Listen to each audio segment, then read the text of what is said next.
Assalamualaikum warahmatullahi wabarakatuh. Sebagaimana yang telah kita ketahui, dalam kondisi pandemi ini, pemerintah dan MUI mengarahkan kita untuk sholat Idul Fitri di rumah. Berikut ini panduan ringkas sholat Idul Fitri di rumah. Waktu pelaksanaan sholat Idul Fitri. Waktu sholat Idul Fitri dimulai sejak masuknya waktu duha. Ini kira-kira 15 atau 20 menit setelah matahari terbit.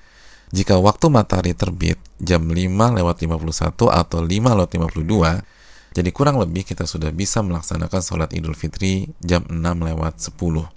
Dan waktu sholat Idul Fitri berakhir beberapa menit menjelang masuknya waktu zuhur. Tempat pelaksanaan sholat Idul Fitri. Disunahkan melakukan sholat Idul Fitri di tanah lapang.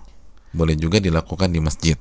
Namun, jika kondisi seperti hari ini, dalam kondisi pandemi, sholat Id bisa dilakukan di rumah.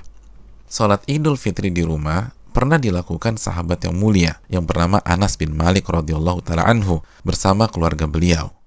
Maka tidak heran jika mayoritas ulama membolehkan sholat Idul Fitri di rumah jika tidak bisa diselenggarakan di lapangan. Amalan sebelum sholat Idul Fitri. Yang pertama, disunahkan atau dianjurkan untuk mandi sebelum sholat Id dengan tata cara seperti mandi janabah atau mandi junub. Niat mandi sholat Id, lakukan tata cara seperti biasa, sebagaimana diriwayatkan Abdullah bin Umar radhiyallahu taala anhu.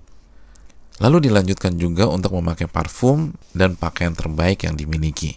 Yang kedua, sebelum sholat Idul Fitri, disunahkan untuk memakan beberapa kurma, sejumlah bilangan ganjil kalau bisa, 3, 5, 7, dan seterusnya. Atau makanan manis lainnya, atau bisa juga menu lain yang diinginkan. Ini semua sebagai simbol bahwa kita sudah berada di luar bulan Ramadan. Dan ini berdasarkan riwayat dari Anas bin Malik radhiyallahu taala anhu.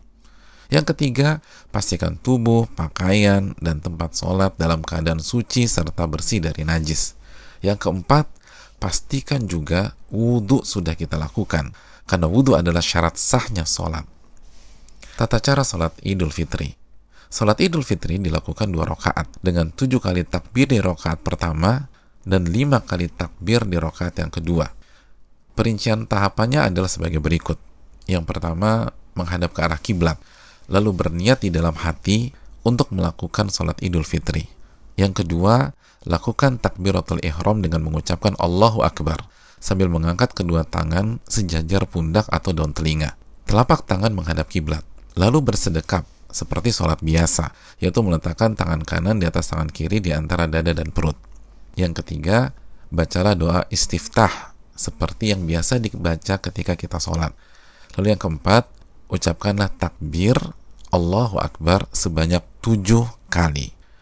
Boleh sambil mengangkat tangan, dan ini adalah pendapat mayoritas para ulama, dan boleh juga tidak mengangkat tangan. Takbir dilakukan secara beruntun dengan memberi sedikit waktu jeda di antara takbir. Saat jeda di antara takbir, tidak ada riwayat dari Nabi SAW adanya doa atau zikir tertentu yang dibaca. Namun, sebagian ulama kita menganjurkan membaca Subhanallah, walhamdulillah, wala ilaha illallah, wallahu akbar. Yang kelima, setelah rangkaian takbir selesai, bacalah surat Al-Fatihah, dilanjutkan dengan membaca surat yang mudah dan sudah dikuasai. Kalau bisa, dianjurkan untuk membaca surat yang disunahkan ketika sholat Id, yaitu di rakaat pertama membaca surat Al-A'la, dan di rakaat kedua membaca surat Al-Ghasyiyah, sebagaimana riwayat An-Nu'man bin Bashir. Yang keenam, setelah membaca surat, dilanjutkan dengan ruku, lalu bangkit dan berdiri dari ruku, lalu sujud, lalu duduk di antara 2 sujud, lalu sujud kembali. Semuanya lengkap dengan bacaannya masing-masing seperti kita sholat biasa. Yang ketujuh, bangkit untuk melakukan rakaat kedua sambil membaca takbir Allahu Akbar seperti sholat biasa. Yang kedelapan, selanjutnya berdiri untuk rakaat yang kedua, membaca 5 kali takbir sambil mengangkat tangan, dan di antara jeda kita bisa diam atau membaca Subhanallah, walhamdulillah, wala ilaha illallah, wallahu akbar. Kemudian kita membaca surat Al-Fatihah, lalu dilanjutkan surat yang disunahkan, surat Al-Ghasyiyah di rakaat kedua, atau bacalah surat yang mudah dan kita kuasai. Lalu kita ruku, lalu berdiri dari ruku, lalu seterusnya sampai salam seperti sholat biasa. Jika sholat Idul Fitri dilakukan di rumah, apakah setelah sholat Id tetap harus berkhutbah? Jawabannya, kita boleh berkhutbah setelah sholat atau boleh juga tidak.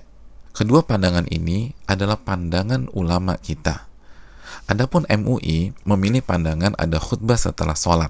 Sedangkan dalam riwayat Anas bin Malik radhiyallahu ta'ala anhu, beliau melaksanakan sholat Idul Fitri di rumah bersama keluarga beliau dan tanpa khutbah setelahnya.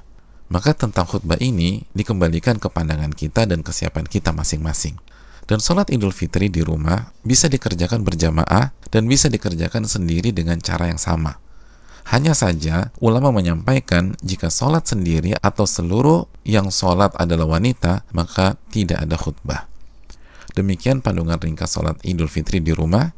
Semoga Allah Subhanahu wa Ta'ala memberikan taufik dan memudahkan kita untuk mengamalkannya, dan semoga Allah menerima seluruh amal ibadah kita di bulan Ramadan ini dan pada saat kita mengerjakan sholat Id. Assalamualaikum warahmatullahi wabarakatuh.